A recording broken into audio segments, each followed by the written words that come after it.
কাঁচা আমের আমসত্ত্ব আমি কিভাবে বানিয়েছি তো আমার সঙ্গে থেকে পুরো ভিডিওটা দেখতে থাকুন, আশা করি সবার ভালো লাগবে। তো আসুন তাহলে দেখে নেন আমি কিভাবে এই আমসত্ত্বটি বানাই।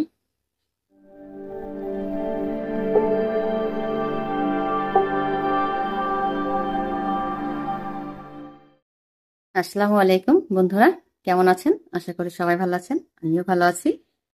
তো রবি কিচেনে আরো একবার সবাইকে স্বাগত জানিয়ে চলে এসেছি একটি নতুন রেসিপি নিয়ে। তো আজকের রেসিপি থাকছে কাঁচা আমের আমসত্ত্ব। তো কাঁচা আম তো প্রায় ফুরিয়ে এলো। তো গাছ থেকে আমি আম পেড়ে নিয়ে চলে এসেছি, দেখুন কতটা মোটা, একদম টাটকা গাছ থেকে পাড়া, কতটা সুন্দর। তো আমটাকে আমি কেটে ধুয়ে ভালো করে পরিষ্কার করে নেব। তো দেখুন কতটা সাইজের আম, একদম কাঁচা। তো আমার ভিডিওটা যদি আপনাদের ভালো লাগে তো প্লিজ বন্ধুরা আমার চ্যানেলটিকে সাবস্ক্রাইব করুন, আমার পাশে থাকুন, আর একটি লাইক দিয়ে দিবেন, আর কমেন্টে বলবেন কেমন হয়েছে। তো আমটাকে আমি প্রথমে কেটে নেব। তো কেটে আমি ফিরে আসছি। আমগুলোকে আমি ছোট ছোট পিস পিস করে কেটে নিয়েছি। আমার ভেতরটা হালকা একটু লাল লাল হয়েছে। তো এগুলোকে আমি সিদ্ধ করে নেব। তো গ্যাসটাকে জ্বালিয়ে নেব।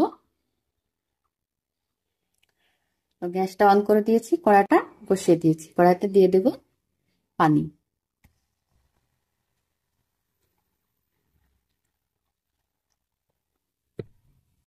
তো পানিটা গরম হয়ে গেছে, আমগুলো আমি দিয়ে দেব। আমের মধ্যে দিয়ে দেব কিছুটা লবণ, ভালো করে নেড়ে ঢাকা দিয়ে আমি সিদ্ধ করে নেব।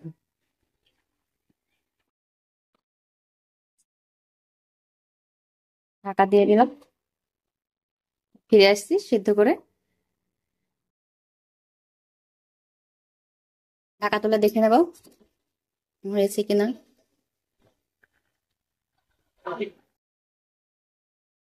সিদ্ধ সুন্দরভাবে হয়ে গেছে, দেখুন গলে গেছে। তো এটা বন্ধ করে দিচ্ছি গ্যাসটাকে। আমি এভাবে অনবরত একটু নেড়ে পরে আমের যে পালটা আছে ওই পালটাকে আমি সুন্দরভাবে পার করে নেব।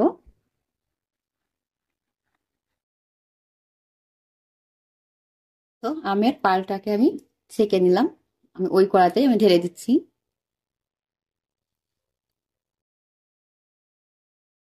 গ্যাসটা অন করে দিয়েছি, এবার দিয়ে দেব সামান্য গোলমরিচের গুঁড়া।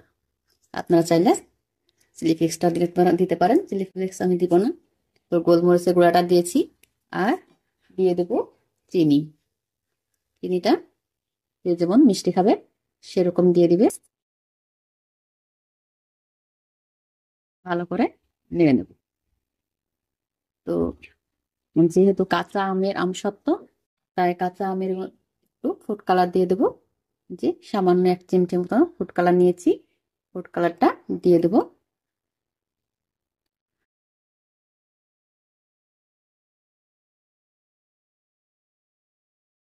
দেখতে কিন্তু খুব সুন্দর লাগছে, একদম কাঁচা আমের আমসত্ত্ব।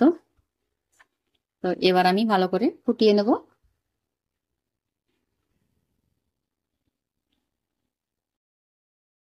তো অনেকটাই গাঢ় করে নিয়েছি জাল করে, তো এরকম হয়েছে।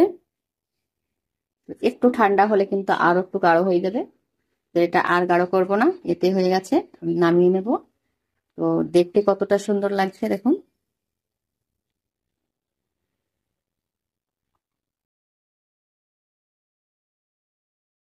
আমি দুটো স্টিলের থালা নিয়েছি, তো থালাতে আমি বসিয়ে দেব। তো থালাতে একটুখানি সাদা তেল লাগিয়ে নিয়েছি, তেলটা আমি ভালো করে থালাতে লাগিয়ে নেব।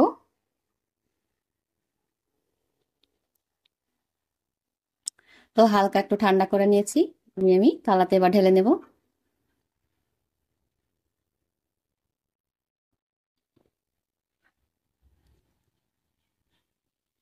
থালাতে তেলও লাগানো হয়ে গেছে, দেখুন ঢেলে দিচ্ছি।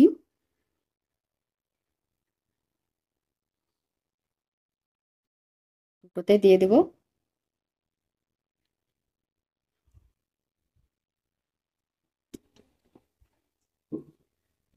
থালাটা আমি একটুখানা ছড়িয়ে দেব, এভাবে একটু ঘুরিয়ে চারিদিক দিয়ে ছড়িয়ে দিব।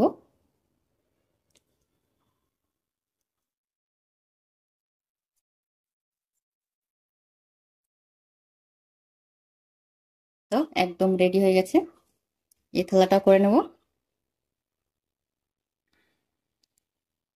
দেখুন কতটা সুন্দর হয়েছে।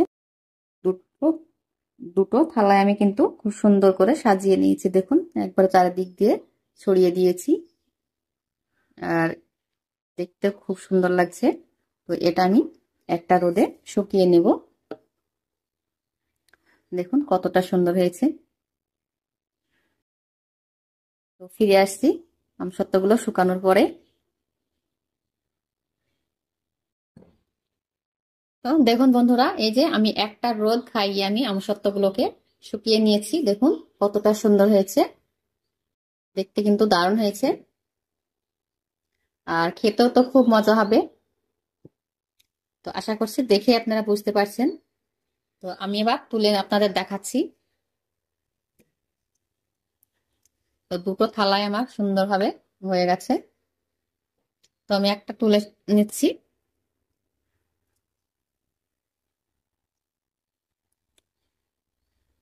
প্রথমে আমি চারের সাইডটা একটু ধারগুলোকে ছাড়িয়ে নেব।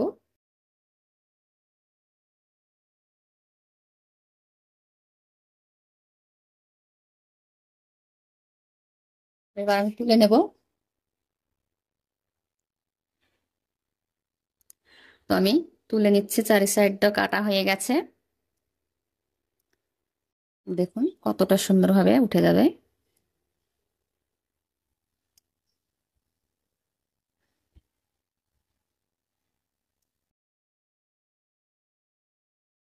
এই দেখুন কতটা সুন্দর হয়েছে, দেখে আশা করছি আপনারা বুঝতে পারছেন। পুরোটা যে খুব একটা মোটা হয়নি, পাতলা হয়নি, একবারে মিডিয়াম। তো আমার ভিডিও আপনাদের কেমন লাগলো অবশ্যই কমেন্ট করে বলবেন। তো এবার আমি কেটে নেব।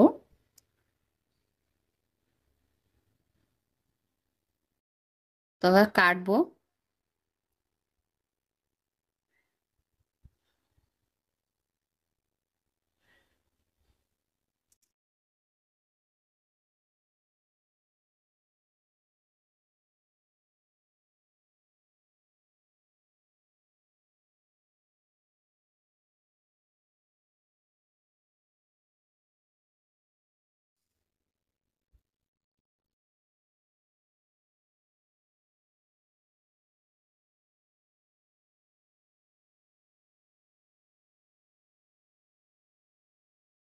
দেখুন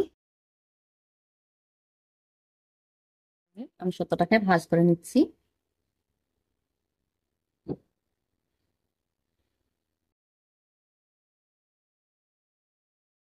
এই যে এইভাবে আমি সবগুলোকে ভাঁজ করে নিচ্ছি।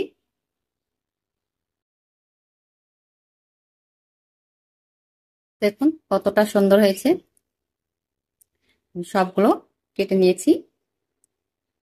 আর এই যে আমার আজকে ভিডিও যদি আপনাদের ভালো লাগে অবশ্যই একটা সাবস্ক্রাইব করে দিন।